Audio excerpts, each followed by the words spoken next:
وإن كذبوك فقل لي عملي ولكم عملكم أنتم بريئون مما أعمل وأنا بريء مما تعملون. ومنهم من يستمعون إليك أفأنت تسمع الصم ولو كانوا لا يعقلون. ومنهم من ينظر إليك أفأنت تهدي العمي ولو كانوا لا يبصرون. إن الله لا يظلم الناس شيئا ولكن الناس أنفسهم يظلمون. ويوم يحشرهم كأن لم يلبثوا إلا ساعة من النهار يتعارفون بينهم قد خسر الذين كذبوا بلقاء الله وما كانوا مهتدين. وإما نرينك بعض الذي نعدهم أو نتوفينك فإلينا مرجعهم ثم الله شهيد على ما يفعلون. ولكل أمة رسول فإذا جاء رسولهم قضي بينهم بالقسط وهم لا يظلمون.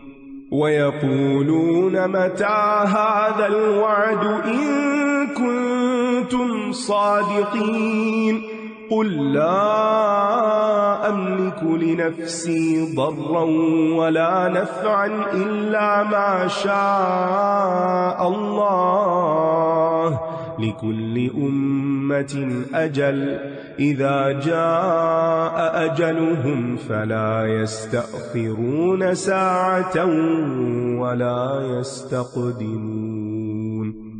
قل أرأيتم إن أتاكم عذابه بياتا أو نهارا ماذا يستعجل منه المجرمون أثم إذا ما وقع آمنتم به الآن وقد كنتم به تستعجلون ثم قيل للذين ظلموا ذوقوا عذاب الخلد هل تجزون إلا بما كنتم تكسبون ويستنبئونك أحق هو قل إي وربي إنه لحق وما أنتم بمعجزين.